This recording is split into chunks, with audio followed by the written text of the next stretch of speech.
Para o nosso coração, para que Deus possa falar conosco através da sua palavra.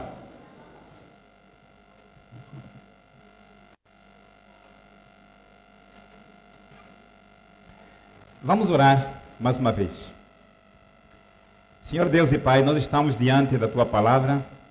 Nossa oração é que o teu Espírito Santo tenha liberdade de trabalhar em cada coração, de maneiras que traga um ensinamento profundo a cada um de nós, que nos permita viver uma vida de acordo com a tua vontade, sermos fiéis à tua palavra, a termos uma vida séria, uma vida comprometida com a palavra, procurarmos alinhar a nossa vida cristã, não de acordo com os nossos costumes, com os nossos hábitos, com as nossas tradições, mas possamos viver de acordo com a tua palavra. Fala ao nosso coração, Senhor. Abra o nosso entendimento e fale com cada um de uma maneira particular. Somos muitos aqui, cada um tem a sua mente, cada um tem os seus ouvidos, e o nosso desejo é que tu, que és Deus, que conhece todo o coração, possas falar a cada um, distribuindo a tua palavra a cada um de acordo com a sua necessidade.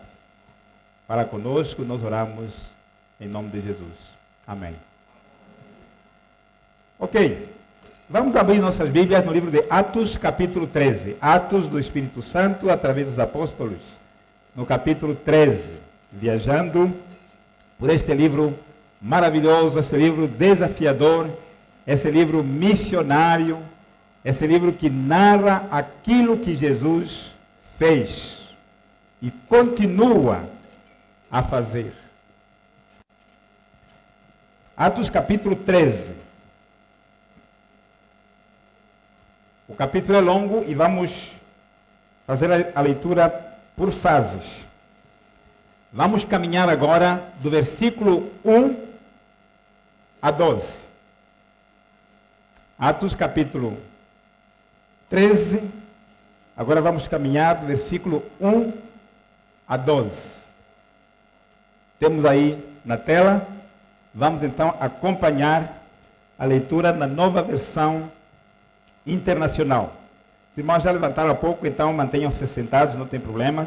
Diz assim a palavra de Deus: na igreja de Antioquia havia profetas e mestres, Barnabé, Simeão, chamado Níger, Lúcio de Cirene, Manaém, que fora criado com Herodes, o tetrarca, e Saulo. Enquanto adoravam o Senhor e jejuavam, disse o Espírito Santo: separem-me Barnabé e Saulo para a obra a que os tenho chamado. Assim, depois de jejuar e orar, impuseram-lhes as mãos e os enviaram. Enviados pelo Espírito Santo, desceram a Seleucia e dali navegaram para Chipre. Chegando em Salamina, proclamaram a palavra de Deus nas sinagogas judaicas. João estava com eles como auxiliar. Viajaram por toda a ilha, até que chegaram a Pafos. Ali encontraram um judeu chamado Bar-Jesus, que praticava magia e era falso profeta. Ele era assessor do procônsul Sérgio Paulo. O procônsul, sendo homem culto, mandou chamar Barnabé e Saulo, porque queria ouvir a palavra de Deus. Mas Elimas, o mágico, esse é o significado do seu nome, opôs-se a eles e tentava desviar da fé o procônsul.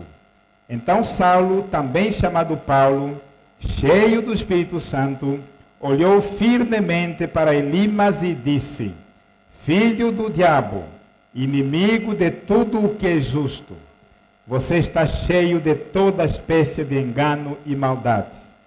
Quando é que vai parar de perverter os retos caminhos do Senhor? Saiba agora que a mão do Senhor está contra você, e você ficará cego e incapaz de ver a luz do sol durante algum tempo. Imediatamente vieram sobre ele névoa e escuridão, e ele, tateando, procurava quem o guiasse pela mão. O procônsul, vendo o que havia acontecido, creio profundamente impressionado com o ensino do Senhor. Creio profundamente impressionado com o ensino do Senhor. Vamos ainda fazer uma pausa aqui. Este texto de hoje fala da primeira viagem missionária. Vai até o capítulo 14. A primeira viagem missionária do apóstolo Paulo. A mensagem soberana do reino é proclamada com sucesso no poder do Espírito Santo, a despeito da oposição e perseguição. A igreja começou em Jerusalém e em seguida se espalhou para outras cidades como Samaria, olhando sempre para o texto de Atos 1:8, que é praticamente o esboço do livro de Atos. A igreja começou em Jerusalém, onde tinha a sua sede, a sua base, e dali foram para Samaria, de Samaria para Damasco. Lembram que em Damasco já havia igreja, quando Paulo estava indo para perseguir a igreja lá em Damasco, e dali foi para Cesareia. Todas essas eram cidades importantes, cidades estratégicas para a obra missionária. E depois Antioquia, que vimos na mensagem passada. Antioquia da Síria, porque nós hoje falaremos de uma outra Antioquia. Pelo menos 40 cidades diferentes são citadas em todo o livro de Atos, onde o evangelho foi pregado. Neste capítulo, aqui, 13, Lucas descreve o ministério de Paulo e também de Barnabé, acompanhados por João Marcos, nessa sua primeira viagem missionária. A nossa localização nesse momento, estamos em Antioquia da Síria, que é a base da igreja, que agora se torna a base da igreja, ou seja, o centro missionário. Não mais Jerusalém, mas agora Antioquia da Síria. Então, Paulo e Barnabé são divinamente designados para promover a expansão do evangelho aos gentios. Barnabé e Saulo são divinamente designados pela igreja para promover a expansão do evangelho aos gentios. Então, quanto mais nós nos aproximamos de Cristo Jesus, mais missionários nos tornamos. Quanto mais comunhão temos, quanto mais perto do Senhor estamos, porque Jesus é o primeiro missionário que veio aqui para salvar as nossas vidas no Novo Testamento. Então, quanto mais nos aproximamos a Ele, também mais missionários nós nos tornamos. Por outro lado também, quanto mais nos afastamos de Cristo, menos missionários nos tornamos. Até então, o centro de missões, que era Jerusalém, agora passa para Antioquia. Então, Lucas, em Antioquia, menciona 5 homens, servos de Deus, consagrados, que ministravam na igreja em Antioquia da Síria. Ele fala de Barnabé, que já falamos dele no capítulo 4, 36, 37, versículo capítulo 9, 27. Já falamos de Barnabé, homem bom e piedoso, homem cheio de fé, homem generoso, homem consagrado, homem que é o mentor do apóstolo Paulo. Quando todos desconfiavam de Paulo, ele o abraçou porque viu que Deus iria torná-lo uma grande pessoa para a sua obra. Também fala de Simeão, que talvez fosse um africano, era da África, e que também é conhecido como Níger, era na verdade também o negro, aqui nesta passagem. Também fala de Lúcio, a terceira pessoa aqui, Lúcio de Cirene, que talvez tenha sido um dos fundadores da igreja aqui na Antioquia da Síria.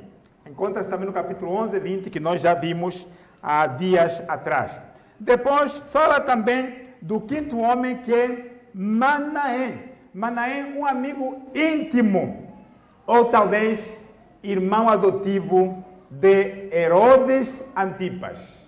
Esse Herodes Antipas é aquele que havia mandado matar um grande homem de Deus, chamado João Batista. E então, por último, na verdade, coloca Saulo em último, mas depois Saulo vai ser o primeiro. Ele vai liderar a cena, como já dividimos o nosso livro da vez passada, no início, que do capítulo 1 a 12, temos como um grande protagonista, o personagem principal aí, que é o impulsionador da palavra, o apóstolo Pedro. O apóstolo Pedro, preso, depois da prisão, os irmãos lembram da semana passada, creio, saiu da prisão e sumiu. Desapareceu. Saiu de cena assim de uma maneira pública. Então agora entra em cena o apóstolo Paulo. Mas aqui nessa lista que Lucas nos apresenta, nesses primeiros versículos, é exatamente o último da lista. Saulo. Todos nós conhecemos Saulo. O seu nome, derivado do primeiro rei, em homenagem ao primeiro rei de Israel, da tribo de Benjamim, porque afinal eram da mesma tribo também. Então, é este homem que também fazia parte da igreja, dessa lista da igreja em Antioquia. A igreja confirmou o chamado e os enviou para o campo missionário.